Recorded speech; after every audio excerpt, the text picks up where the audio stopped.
Salut, c'est ça, on se retrouve pour une nouvelle vidéo Lego Magazine. Aujourd'hui, magazine Lego Ninjago Dragon Rising du mois de mars 2025. Et on va tout de suite commencer avec la mini-figurine. Juste ici, vous avez la mini-figurine Devil J, effectivement dans sa tenue du tournoi des sources. Néanmoins, cette mini-figurine est exclusive à ce magazine. Effectivement, la mini-figurine est sortie qu'une seule fois dans les 7, l'arène du tournoi des sources, avec une épaulette, chose qui n'est pas présente dans ce magazine, ce qui fait que cette figurine est exclusive.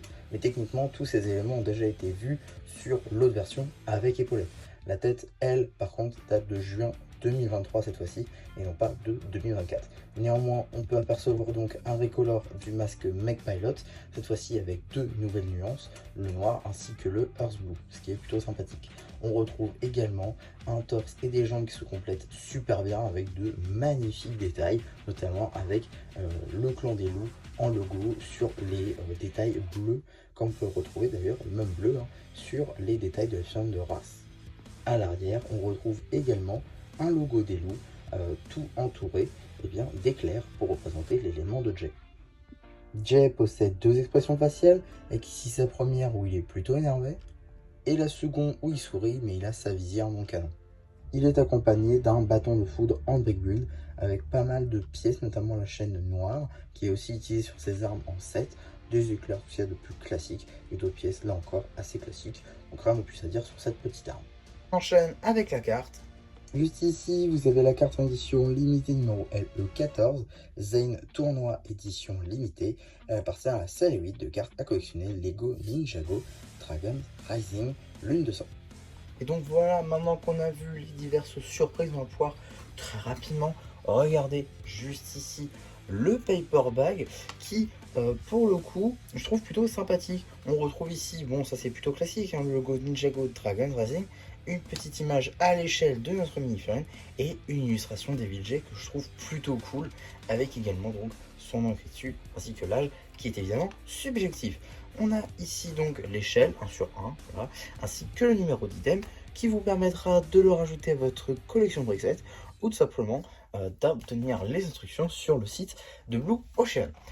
Pour ce qui va être du magazine, on va être sur un format classique à 6,99 €, dans lequel on va tout de suite commencer par une petite publicité pour le prochain magazine Lego Minecraft, du coup, qui a l'air plutôt sympathique. Je vais pas m'étaler dessus puisque je ferai une vidéo dédiée, donc ça sert à rien de détailler ici, mais quand même plutôt sympa.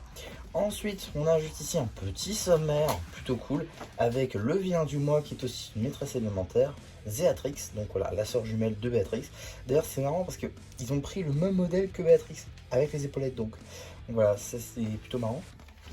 En tout cas, on a également donc une petite double page concernant notre Jay national avec son rôle dans Dragon Rising ainsi qu'un petit jeu le concernant.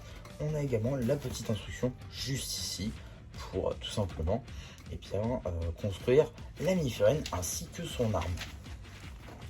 En tout cas, on a ici une page d'un sans doute des meilleurs combats de la série, avec le combat entre Noct et Kai à la toute fin de la saison 2, partie 2 de Ninjago Dragon Rising.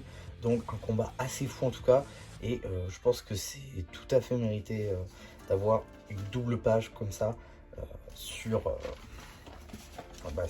le magazine. Ici donc, nous avons juste ici un petite page jeu sur les 5 bannis, avec notamment un petit visuel de Drix ainsi que de Zarkt et les ninjas qui sont un petit peu déguisés. Alors pourquoi pas, j'aimerais juste revenir sur un petit aspect du magazine, juste ici, qui avait fait grand débat. Juste ici donc, nous avons effectivement les 5 bannis avec leur nom, mais aussi leur pouvoir tout simplement. Alors Cure, c'est le maître de la putréfaction. D'accord, pourquoi pas, ok, c'est d'accord. Non mais d'accord, ok, pourquoi pas. C'est peut-être le nom français, on sait pas. Personnellement, je dirais plus la décomposition, mais c'est peut-être un peu trop trash. Donc pourquoi pas. Ok, Noct, maître de la force brute, ça paraît logique. Drix, maître des nuées. Je crois que ça reste essaim dans la série.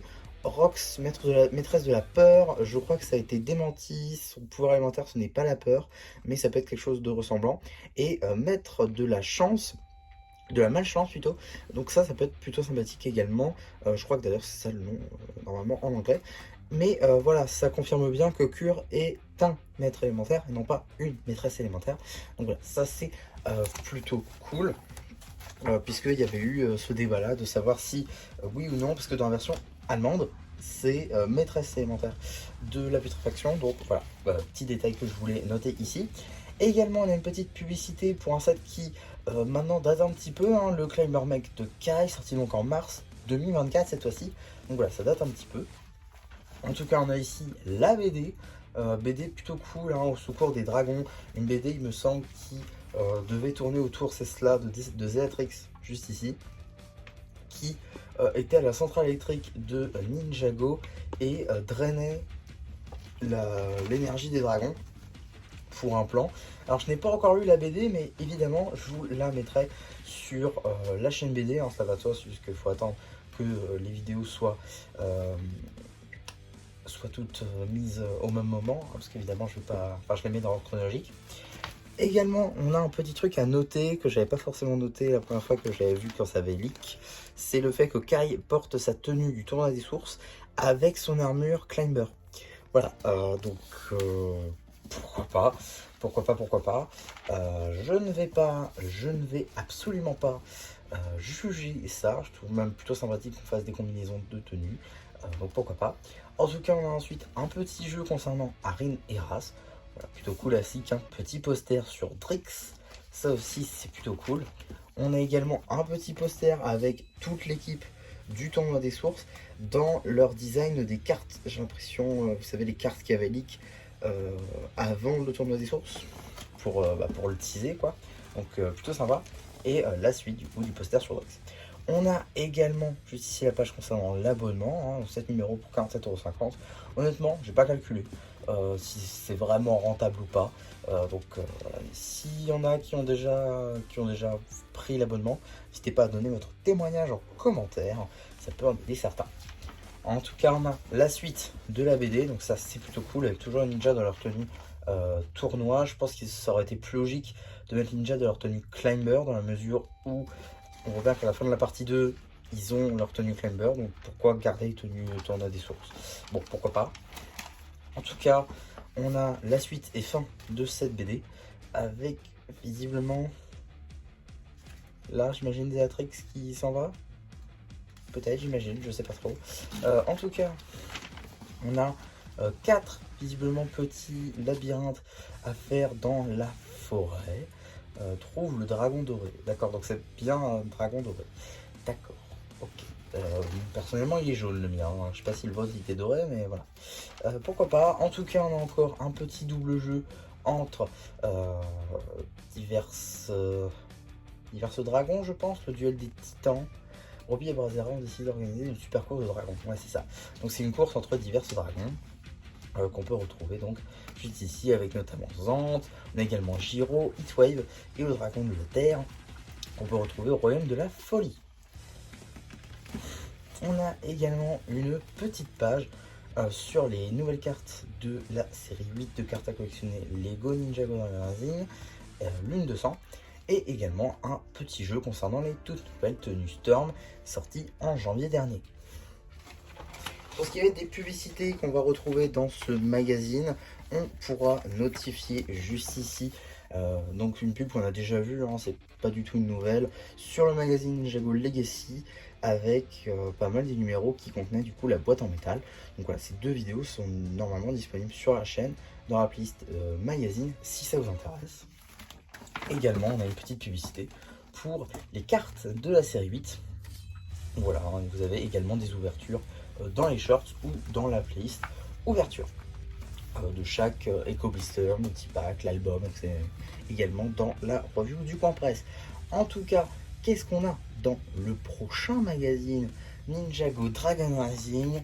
Eh bien, oui, ce n'est pas n'importe qui, tout simplement Moro. Ça sort donc le 16 avril. Film de Moro, qui est donc la version de Moro disponible dans le village des Dragoniens, avec aucune différence, j'ai l'impression, hein, non, si ce n'est l'arme forcément qui est différente. Effectivement, on est sur une épée qu'on peut retrouver notamment dans les cartes, mais en set, on l'a pas vu, donc voilà. Sinon, le reste de la munition, c'est la même.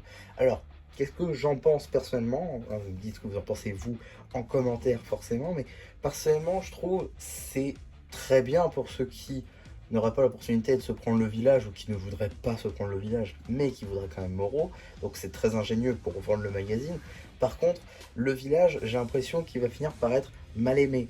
On l'a vu, malheureusement, le village pourrait potentiellement sortir des rayons prochainement. Je crois que c'est à la fin de l'année ou même avant la fin de l'année. Et euh, malheureusement, toutes ces figurines exclusives vont arriver dans le magazine ou dans d'autres sets. Ce que je veux dire, c'est que Moreau arrive dans le magazine. On sait que la version de Zane avec le casque arrive également dans le magazine après Moreau. On sait également qu'on va avoir la même figurine de Rogue dans les autres sets, de juin notamment de 2025. Donc c'est un petit peu dommage de casser l'exclusivité de ces mini-figurines là, en sachant que ceux qui l'auraient pris potentiellement dès le 1er janvier, eux auraient préféré peut-être garder ces exclusivités là. Après je réfléchis comme ça, mais c'est quand même très bien d'avoir ces mini-figurines là, ça permet peut-être de les avoir en plusieurs exemplaires, ce qui est plutôt cool, notamment dans le cas de Moreau et de Rogue. Personnellement je ne me rendrai pas, de même pour Zane, qui c'est vrai du coup pour faire des customs de Zane, ça manquait un petit peu d'une seconde opportunité pour l'obtenir. En tout cas c'est plutôt cool d'obtenir Moreau, ce sera la toute première fois dans le magazine, donc ce sera quand même à noter. Mais voilà, je trouve que ça casse quand même un petit peu l'exclusivité du village.